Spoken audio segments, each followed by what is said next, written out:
came at 8:40. Senator JB Ejercito, the good one. Senator Jingo Estrada, the bad one, came at 9:09. Senator Risa Ontiveros. Morning, Chair. I am required to read my opening statement.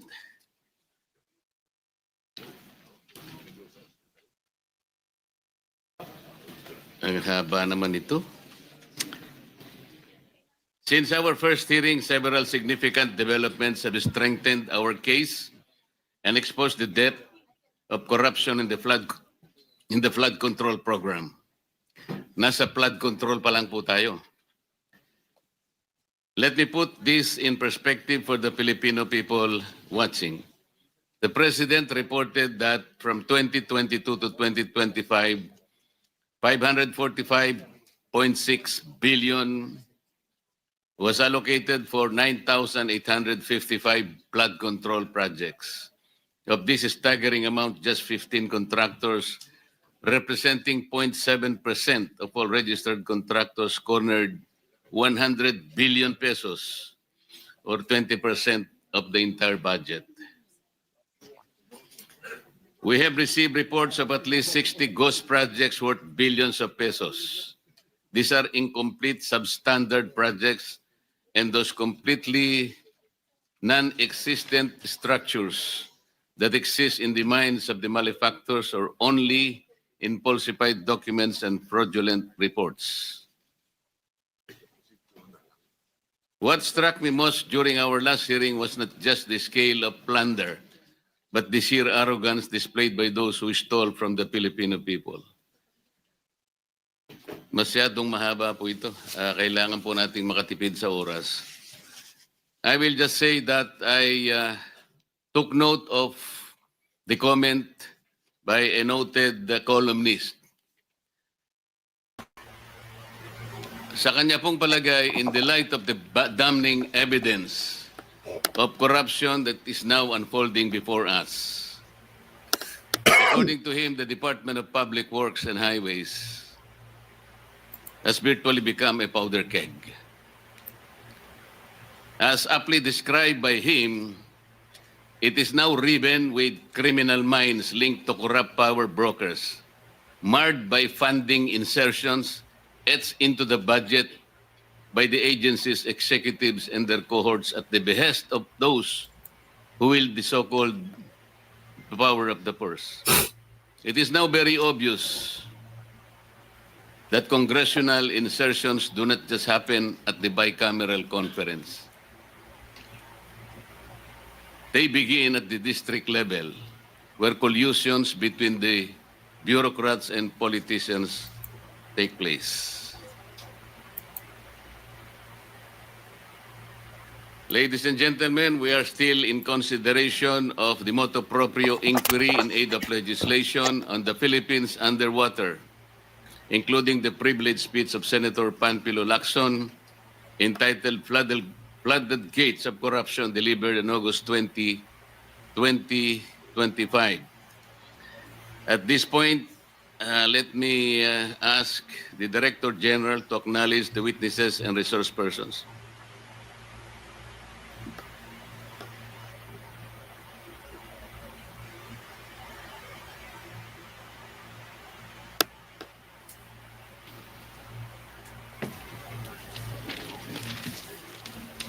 Your Honor, if I may be allowed to proceed. Proceed. Currently present are Governor Humerlito Bons A. Dolor, Provincial Government of Oriental Mindoro. Good morning, Governor. Thank you for your time. From the Commission on Audit, Ms. Tracy Ann Sunico, Acting Assistant Director, Cluster 7, Defense, Security, and Gas, representing the Chairman, Attorney Gamaliel Cordoba, and Ms. Cinderella Esperanza Santos. From the Department of Public Works, Undersecretary Maria Catalina E. Cabral, Assistant Secretary Constante Llanes,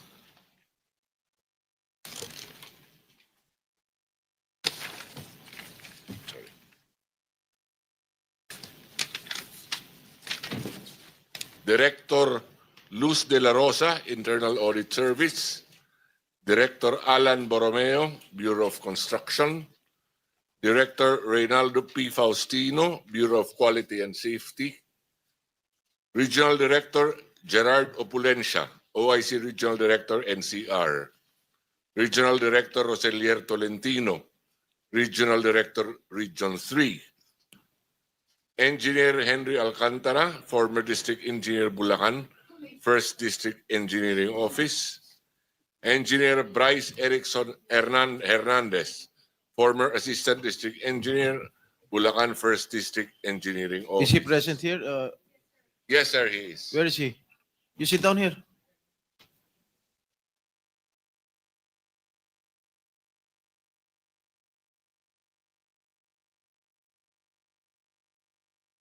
Sit down.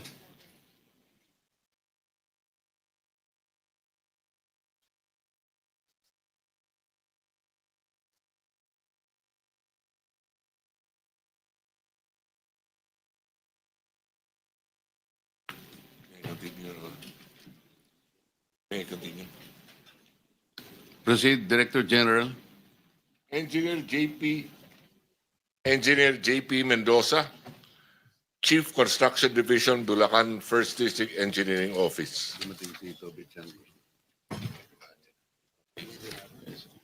Number one. Mr. Chair, can we ask Engineer JP Mendoza also to take his seat? Where is he?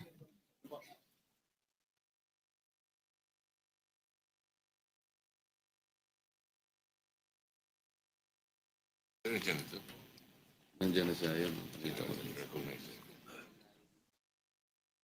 Mr. Chair, would also like to acknowledge the presence of Honorable Tobias Toby M. Tiangco, District Representative, City of Navotas. Thank you for your time, Congressman Toby. Engineer RJ Damasig, Project Engineer, Bulacan 1st District Engineering Office. Engineer Merg Haron Laus, Materials Engineer, Bulacan 1st District Engineering Office. From the Bureau of Customs, the Commissioner is represented by Attorney Vincent Maronilla, Assistant Commissioner. From the National Bureau of Investigation, Judge Jaime B. Santiago is present. From the Anti-Money Laundering Council, Attorney Matthew David, Executive Director. From the Government Procurement Policy Board, Technical Support Office, Attorney Maria Dionesia Rivera Guillermo. Let me acknowledge the presence of Senator Amy Marcos. Proceed. From the River Basin Control Office, Dr. Civilio David, Executive Director. From the Philippine Contractors Accreditation Board, PICAB, Dr. Pericles Dakay. From the construction companies, Mr. Alex Abelido, President, Legacy Construction Corporation.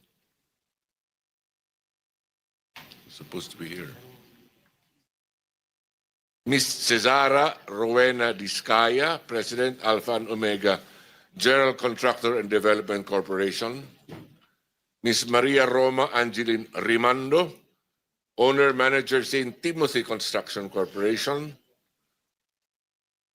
Mr. Ernie Bagao, Owner Proprietor EGB Construction Corporation. Mr. Yomir Villanueva, President, Top Notch Catalyst Builders Inc. Mr. Lawrence Lubiano, President, Center-Based Construction and Development Inc. Ms. Aderma Angeli Alcazar, President, CEO, SunWest Incorporated. Mr. Edgar Acosta was also sent a show cause order but he is represented by Mr. Sozil Marbella, the new president. Mr. Mark Alan Arevalo, General Manager Wow Wow Builders, Ms. Marjorie Samidan, President MG Samidan Construction, Mr. Luisito Tiki, President LR Tiki Builders Inc., Mr. Ryan Willie D. Uy, Proprietor, Road Edge Trading and Development Services. Mr. Edgardo Sagum, Owner Manager Edmarie Construction and Trading. Mr. Alvin Diego, Authorized Managing Officer, Silver Wolves Construction Corporation. Ms. Melanie Raimundo, Authorized Managing Officer, Raymond Builders, Inc. Ms. Maritoni Melegrito, Authorized Managing Officer, Elite General Contractor and Development Corporation. Ms. Sally M. Santos, Owner Manager SYMS Construction Corporation, Construction Trading. Mr. Pacifico Discaya, St. Gerard General Contractor and Development Corporation.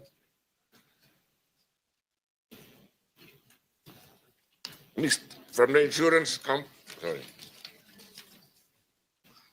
the Secretary of DBM, Secretary Pangandaman, is also here, Your Honor.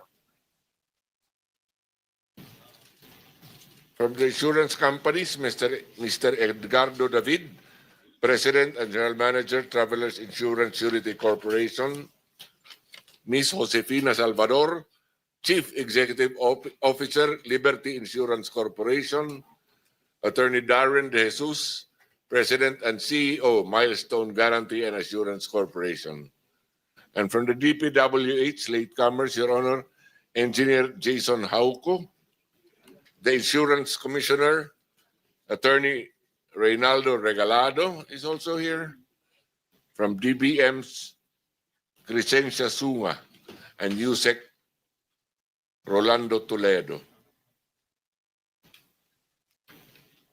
And two more, Virgilio Eduarte from the Department of Public Works and Highways, and from 8J's Construction Services, Ms. Josefina Rosario. Those are the ones present, Your Honor. Mr. Chair, if I may. Thank you, Director General. Senator Jinggoy. Mr. Chair, may I ask the COMSEC if how many are those invited and did not attend today's hearing? Director General, please respond. Your Honor, Mayor Benjamin Bangalong was invited, but he sent a regret letter. He says that he will testify in the House first. Who else? May we know how I did he think explain The note is this, Your Honor. He is anticipating that he will be called as resource person before the House of Representatives. He feels that his appearance before the Senate may preclude any actions that should be taken against all persons who are answerable. He does commit that he will make himself available for the Senate as soon as his appearance is dispensed with before the House of Representatives. Mr. Chair, I think The good mayor is expecting that he will be called to testify at the House of Representatives. But did he say that there was already an actual invitation? He Was did, there? He did acknowledge receipt of the invitation, Your Honor. No.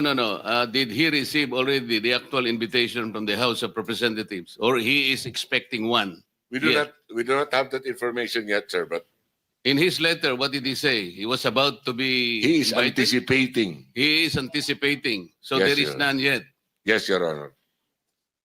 Mr. Chair, I think the letter of Mayor Magalong is valid enough for him to be excused in today's hearing.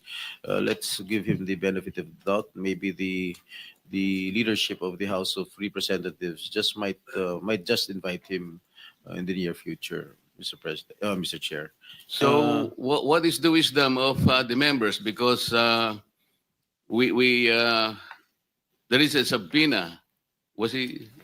I think Oh, there is an invitation letter, and I think the invitation letter was received by him, and he declined to be present today because he is still anticipating that he will be invited by the House of Representatives. And the reason that he gave is that he might, or his presence here might preclude any action against those answerable. I do not know how to process that. What does that mean, Mr. Senator Chair. Raimi?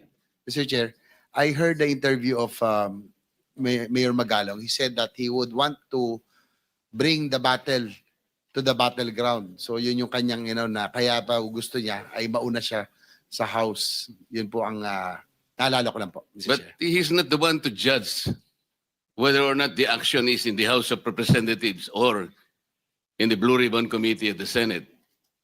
I am not taking this against him, but it's up to the wisdom of the members.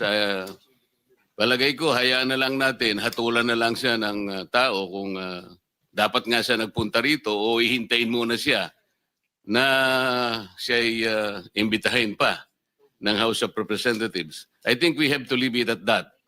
What do you think? Yes, I agree, Mr. Chair. It's just- Bahala na lamang siya kung